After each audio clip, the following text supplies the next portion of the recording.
Bismillahirrahmanirrahim. Assalamualaikum warahmatullahi wabarakatuh. Kaifahalukum anak-anak? Berjumpa kembali di pelajaran tematik. Kita melanjutkan tematik ya, tema 2, subtema 2 untuk pembelajaran ketiga dan keempat. Langsung saja. Di pembelajaran sebelumnya, kita sudah belajar tentang tanggung jawab sebagai warga masyarakat. Sekarang, kita akan belajar hak dan kewajiban sebagai warga masyarakat. Masih ingat tidak tanggung jawab apa artinya? Ya, jadi tanggung jawab adalah keadaan wajib menanggung segala sesuatu ya, diingat-ingat ya. Antara tanggung jawab, hak, dan kewajiban itu mempunyai pengertian yang berbeda. Untuk tanggung jawab adalah keadaan wajib menanggung segala sesuatu. Untuk hak itu apa? Hak adalah sesuatu yang mutlak menjadi milik seseorang. Jadi hak itu sesuatu yang dapat kita miliki, ya itu dinamakan dengan hak ya. Dan penggunaannya tergantung kepada orang yang bersangkutan. Jadi hak warga masyarakat adalah sesuatu yang mutlak menjadi milik seseorang yang berkedudukan sebagai warga masyarakat. Contohnya apa? Hak sebagai warga masyarakat. Jadi warga masyarakat itu mutlak mendapatkan perlindungan hukum, mendapatkan pekerjaan dan penghidupan yang layak ya. Kemudian menikmati lingkungan bersih. Jadi itu adalah hak warga masyarakat. Kemudian hidup tenang dan damai ya. Nah, sekarang lanjut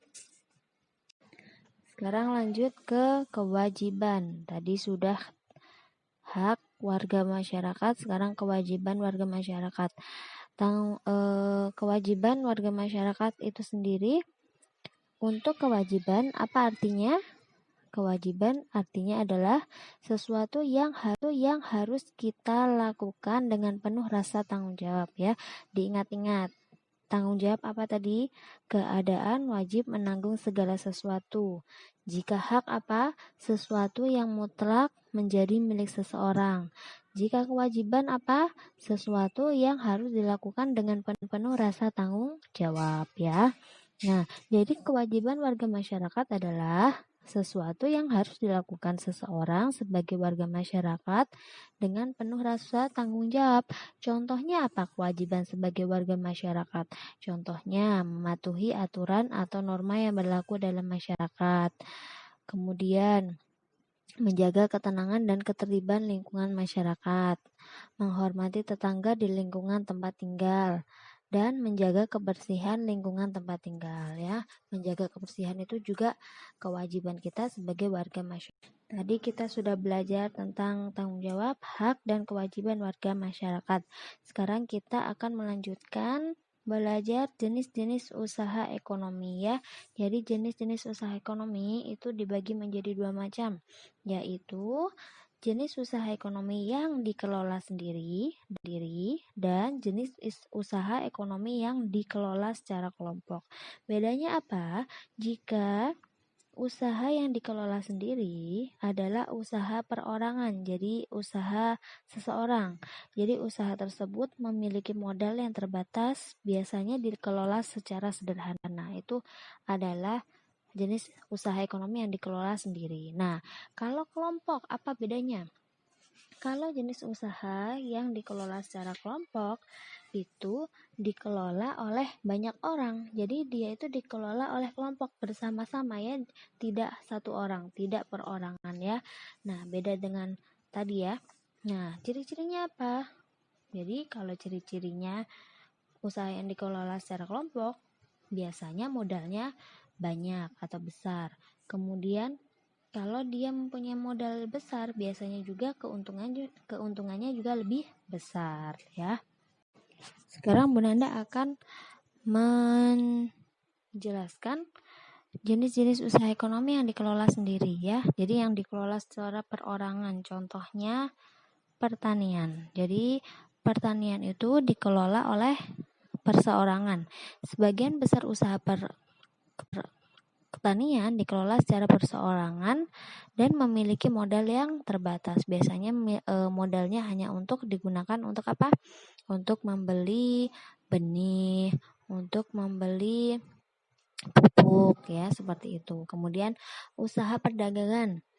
Usaha perdagangan itu biasanya dikelola secara perseorangan. Ada yang skala kecil dan ada yang skala besar atau sedang ya. Contohnya apa? Pasar, warung, toko kelontong itu adalah usaha perdagangan ya. Kemudian usaha jasa. Contohnya apa? Fotokopi, bengkel, potong rambut ya. Itu adalah jenis usaha yang dikelola sendiri ya, bukan kelompok. Kemudian industri kecil. Industri kecil itu biasanya usaha kerajinan tangan seperti membuat keramik, tembikar, anyaman, mebel ya. Itu juga termasuk jenis ekonomi yang dikelola secara sendiri. Nah, baik, sekarang jenis usaha ekonomi yang dikelola kelompok ya. Jadi, usaha tersebut dikelola bersama-sama ya. Apa saja itu? Contohnya firma. Firma itu jadi dia itu didirikan setidaknya dua sekutu. Setiap anggota firma memiliki hak untuk bertindak atas nama firma dan bertanggung jawab penuh secara resiko kerugian firma. Bergerak di bidang layanan konsultasi, hukum, dan keuangan. Kemudian untuk CV. Nah, CV itu apa? CV itu nama lainnya adalah persekutuan komanditer. Jadi kalau CV didirikan biasanya setidaknya atau sekurangnya 2 orang yang menyetorkan modal. Kemudian 2 sekutu yaitu sekutu aktif sebagai investor dan pengelola CV, sekutu pasif sebagai investor tanpa terlibat dalam pengelolaan CV. Kemudian PT. Nah, PT itu juga dikelola secara kelompok ya. Kalian pasti sudah mengenal apa itu PT. PT itu adalah perseroan terbatas. Jadi kita itu di Cikarang banyak sekali PT-PT ya. Ada di Egypt, ada di Hyundai, ada di Jababeka. Nah, itu semuanya PT-PT. Nah, PT-PT itu termasuk yang dikelola kelompok, jadi dikelola bersama-sama. PT modalnya berupa kumpulan saham sebagai bukti pemilikan suatu perusahaan. Biasanya PT itu akan memperoleh keuntungan yang besar ya. Nah, kemudian contoh lain BUMN. Nah, BUMN itu apa? Badan usaha milik negara ya. BUMN itu biasanya modalnya seluruhnya dimiliki oleh negara. Contohnya BUMN itu apa? Seperti PT KAI atau Kereta Api Indonesia ya. Kemudian apalagi BUMN banyak ya. Nanti kalian bisa lihat di Google apa itu contoh-contoh yang termasuk dalam BUMN. Jadi yang di modalnya dimiliki oleh negara. Kemudian BUMN dapat berbentuk perusahaan umum dan perseroan terbatas. Dan yang terakhir adalah koperasi. Koperasi itu apa? Badan usaha yang beranggotakan orang-orang atau badan hukum koperasi yang dengan melandaskan kegiatannya berdasarkan prinsip koperasi sekaligus gerakan ekonomi rakyat berdasarkan asas kekeluargaan.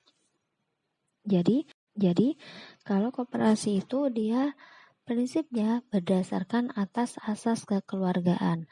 Bentuk-bentuk koperasi di Indonesia itu ada banyak ya.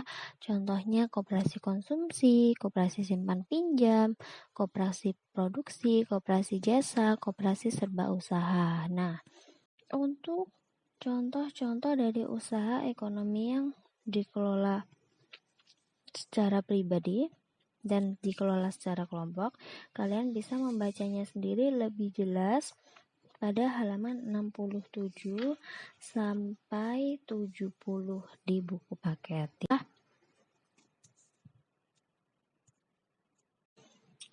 Sekarang kita akan belajar pengaruh kegiatan ekonomi terhadap kesejahteraan masyarakat. Jadi, kegiatan ekonomi itu ada 3. Apa saja kegiatannya? Kegiatan produksi, kegiatan distribusi, dan kegiatan konsumsi. Jadi, ketiga kegiatan ekonomi tersebut saling berkaitan satu sama lain. Jika satu kegiatan ekonomi terhambat, maka yang lain akan terganggu. Jadi, produksi, distribusi, dan konsumsi ini satu kesatuan. Jika satu mengalami gangguan, yang lain akan terjadi pula ya. Untuk lebih jelasnya, Bunda akan jelaskan apa itu produksi, distribusi, dan konsumsi.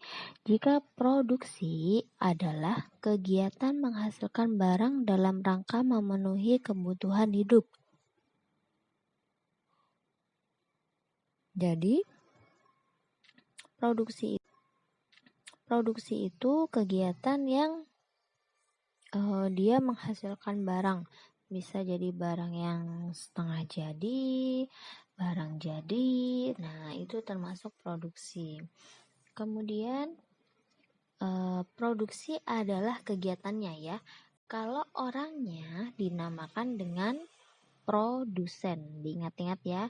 Kalau kegiatan menghasilkan barang itu dinamakan dengan produksi. Kalau orangnya yang menghasilkan barang disebut dengan produsen. Diingat-ingat ya, produksi kegiatannya untuk orangnya adalah produsen. Kemudian contoh dari produksi. Banyak ya contohnya, pengrajin gerabah mengolah tanah liat menjadi gerabah. Nah, contohnya seperti yang ada Bu Nanda tampilkan di video itu adalah pengrajin gerabah. Adalah contoh dari produksi ya. Contoh lain dari produksi apa saja? Banyak seperti penjual kue ya. Jadinya penjual kue itu biasanya dia membuat kuenya sendiri di rumah. Jadi pembuat kue. Nah, itu dinamakan dengan produksi karena dia menghasilkan barang. Kemudian pengrajin mebel. Nah, pengrajin mebel dia juga produksi karena dia menghasilkan barang. Kemudian distribusi. Apa itu distribusi? Kegiatan menyalurkan hasil produksi dari produsen ke konsumen. Nah, kalau distribusi adalah kegiatannya, kegiatan yang menyalurkan dari produksi dari produsen ke konsumen. Ya, itu dinamakan dengan distribusi kegiatannya. Kalau orangnya dinamakan dengan distributor ya. Tujuan dan distribusi itu apa? Tujuannya untuk agar produksi dapat segera sampai ke konsumen dengan cepat dan tepat ya. Jadi distribusi itu menyalurkan.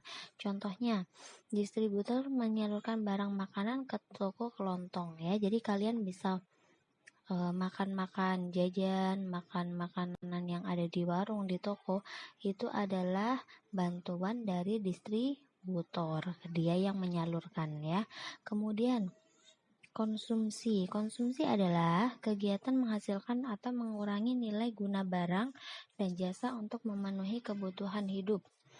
Untuk kegiatan dinamakan dengan konsumsi. Untuk orangnya disebut dengan konsumen ya.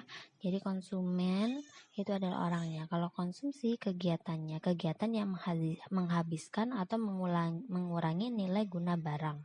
Contohnya apa? Masyarakat membeli dan mengonsumsi makanan yang dijual oleh penjual makanan. Nah, itu disebut dengan konsumsi.